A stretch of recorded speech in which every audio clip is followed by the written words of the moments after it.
Welcome back to another episode of On the Subject. I'm your host, Michael Vilardo, co-founder and CEO of Subject.com. You know where to find us. And we're continuing an incredible series of educators throughout the country who lead with innovation, passion, and are true disruptors. Today, we've been brought to beautiful San Diego, California, to have someone who's been in education 38 years, impacted so many students, and is at Poway Unified currently. Thank you so much for your time, Kathleen Porter. Thank you. I really Thank you appreciate for your having time. me.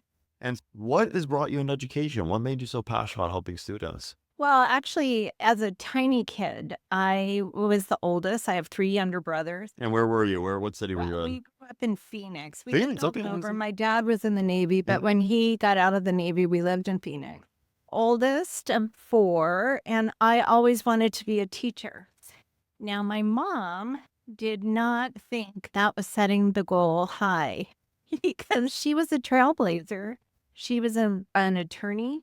She went back to school when I was 7. My youngest brother was 2.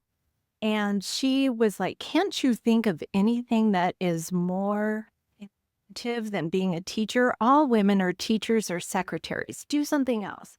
But teaching was always what I really wanted to do. Yeah, I love that you had the passion from a young age. That's beautiful. And you had that older sister maternal instinct to help people. What do you think it was like seeing your mom go back to school? Did that make you even more passionate about education? Absolutely. I was so proud of myself. And it was at a time, obviously, I'm old.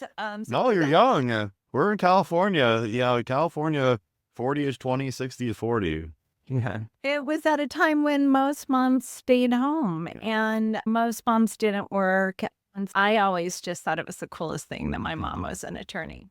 Yeah, that's really impressive. And especially to get her law degree while she had 2 kids is so She had inspiring. 4 Four, kids. oh, 4 kids at the time. Wow. Okay. Very impressive, very inspiring. It's clearly you come from a family of education and it's done so much for your mom. How did you be able to use education to propel yourself to beautiful city of San Diego? How'd you end up here? Well, as I said, I grew up in Yeah. Phoenix. And so I came here to go to the University of San Diego, go Torero. Yes. Yeah. I knew I got it right. Somewhere. And, honestly, once you live in San Diego, you do not want to return home to Phoenix. I think the longest I'd been home since I was 18 was probably 4 or 5 nights because I love San Diego. I just found every reason possible to stay here. It's pretty hard to beat. I think I saw on like a map of like it's between 70, 80-degree days with a humidity point of below 20%. That San Diego or Monterey, California is like number 1 in the country by far. It's not even close. Like the weather here is literally perfect every day. So many great companies coming here, so many great people living here. And it's really cool because you have so much diversity since you're right on the border of Mexico. You have such a cool popular culture here that really special to the city. When you talk about going into education and being in San Diego and helping all these students through the year, how have you been able to lead with such innovation to bring changes to your district? I think it was probably I'm gonna go back to the way I was raised. My mom never really saw boundaries, and my dad never saw boundaries. I never saw boundaries, and so I've never really been afraid to say, "What happens if we do this?" And so that is part what I brought to teaching. I think that's what brought to Poway Unified School District. It was certainly part of what I did previously. I worked with adult education and workforce development, career technical education. And we were always thinking of if this isn't working, what else could we do? How else could we do something? And we've stumbled on some great things. We've failed a lot too. There's the closest thing to success. It is. We keep getting better and keep making strides. So how have you gotten comfortable with failure? I love that you brought to the forefront. I try to push our team as well that, hey, take more risk, be comfortable failing because that's the closest thing to success. But so many people, and especially the kids we're trying to help, they're afraid to fail because they get scolded, they get reprimanded, they get negative reinforcement. I just don't think that really talks to most kids. What do you think? I think that is true. As a matter of fact, I think there was a book a long time ago about college readiness, and one of the factors it talked about was the willingness to accept critical feedback was very difficult for the generation that was in school at that Yeah. time. And I think that's really continued. And so why is that? Well, is it because you equate yourself so much with the product or any feedback. But I think it's maybe this innate ability to believe in yourself and believe that you're getting close. And so it's kind of that inventor mindset that we talk about, and especially with some of our engineering courses, we really want kids to try and fail. Because as you say, that's how you learn. There's no better teacher than trying something, not getting it right, going back and rewriting or rethinking, reinventing, and then you get closer the next time. And how early did you bring engineering classes to Poway? Like, I'm super impressed by that. That's one thing I always talk about. My biggest regrets in my academic career is I didn't even know what engineering was. We didn't have an engineer. I grew up in a small town in Illinois. We didn't have an engineering class. I had no exposure to it. And then I come out to California and they have all these tech companies. I'm like, oh my goodness, I wish I could write code. When did you bring engineering to your administration? We started making a concerted effort about 2000 Wow, that's really early. That's really early. engineering courses to Poway. And through the years, we have expanded. Of course, we are working really closely with another company, Project Lead the Way, and use their curriculum and their model of training teachers. But at the time, we had a pretty well-developed engineering program at one of our high schools. We now have engineering at all 5 of our high schools. We have engineering courses at our middle schools. We've got 7-ish middle schools. I say that because we have one that's a K through 8. Oh, no. Oh, yeah, And yeah. then we Yeah, have sure. all of our elementary schools are starting with some type of engineering. So Wow, that's they could have a fantastic. maker space, or they could have some kind of that STEM education. And yeah, I think that does just introduce you to thinking outside the box and thinking about how are you going to innovate. And again, bringing back that learning by failure. Yeah, you have to learn by failure. Failure, it should be your best friend. And every gift, every piece of feedback is a gift. Be appreciative of that failure giving you that feedback. Where would you like to see more innovation take place in education? And this doesn't have to be specific to Poway, because it sounds like you're really doing a great job, and congrats on all the success. When you look across the country, there's almost 14,000 public school districts. Naturally, it's hard to have a lot of consistency, and everyone's trying to do their best. Where can we innovate more across the space, you think? I think we're talking about how are we personalized learning? How are we getting away from seat time Yep. and really thinking more about mastery learning?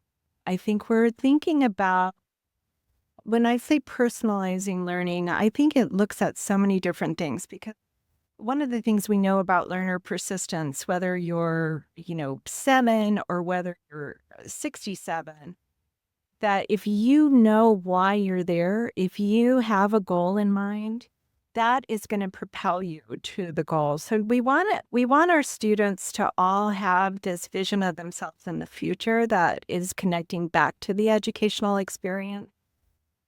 So that when they're doing something in school, actually relevant to who they are and who they want to be in the future. As we think about personalizing learning, I think having choice in curriculum, having choice in projects. We've been doing a lot of work with project-based learning and then taking it even to the next level where we're thinking about product. So actually creating something that you can then market, so it's beyond just the project. It's actually taking it to that product point. And so that is a way for students to have this opportunity to uncover passion. What do they believe in? How does it connect to that person they want to be in the future? And that's what I really hope that we do more of is that choice, personalizing curriculum so that it's meaningful to students. Yeah, when you really care about something, it's a lot easier. Like I always say, it's easy to work 60, 70 hours a week on something you love, and it's really hard to work 20 hours a week on something you hate. And then, yeah, and people don't like when they hear like the shock factor, like, oh, you got to put in this much amount of time. But if you really love it, it's not bad. Like if you hate doing something, even 10 hours is tough. Even 2 hours when you're in bumper to bumper traffic for 3 hours, you hate it. Right. But if you're working on something you love for 5 hours, it goes by like that. So I think it's something where, yeah, the more we can bring passion to the space, passion's infectious too. Being around a bunch of happy people, you're more likely to be happy. Whereas you're dealing with people who are sulking or in a tough situation, it's hard, and you really feel that emotional connection. So I definitely appreciate all that for you. What do you think has changed the most in your role over the last 20 years? Obviously, I know you've changed roles a bit, but like in terms of how you interact with students, other admins, parents, has it changed a lot in society or has it stayed relatively similar? I don't know if I have any answer to that. I mean, I think there's a lot that has changed. Obviously, technology, use different formats to interact with people. I think the speed of communication obviously Yes. has changed dramatically. Yeah, and sometimes somebody will send an email in the morning, and if you haven't responded, you'll get a text message that says, "Hey, did you see my email?" Because I'm waiting for a response. So I think just communication is probably the biggest change. I think that we've been doing a lot of work, not only in Poway, but across our state and across our nation, to really think about how are we making educational experiences accessible for families and for students. And so more of the hybrid learning options, those kinds of things, the choice, not one size fits all of those types of things have really, and I think it's all for the good. I mean, that Oh, is a big absolutely. We're difference. every day gets better, and I think it's important to appreciate and lean into innovation, and and lean into new generations, Gen Z, Gen Alpha, and we don't have to do remember when to be happy about life. We could be excited about today, tomorrow, and where the future's going. And I love that positive perspective. One thing I do always love to ask and like really be able to get more perspective on is, you've been able to impact so many students in your life. What's something that's really like, what's a story that's really stuck with you about helping a student that you'd love to highlight for the fans? Well, I will tell you about a student who probably touched all of our hearts. His name was Rodney. Shout out Rodney. He had a rough childhood, ended up falling in with the wrong crowd. He was in a gang, he went to prison, and when he got out, he decided that he wanted to change his life. We were so lucky that he came to Poway Adult School. And at Poway Adult School, he was able to get his high school diploma. He kind of found that he found a whole little culture and people who believed in him. And he went back to school to get his 4-year degree. And he is working and doing great. Wow. Wow. That's unbelievable. That is exactly why we're all in education, is to truly change lives. And I love what you're doing is you're helping students that without you would not be graduating high school. And now look, he's graduating a 4-year degree.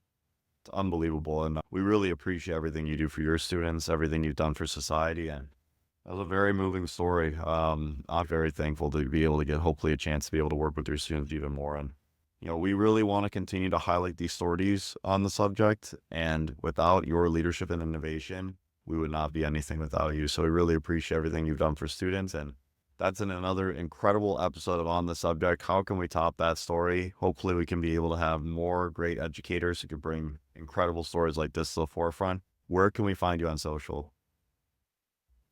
How about PowayUSD.com? Wow, team player. Look at that, Jay. Okay. Poway Unified. Look at that. All about we, not me. You're really inspiring. Thank you so much for your time today. And remember, click, like, subscribe, comment, YouTube and Spotify on the subject. Thank you for coming on the show. Thank you for having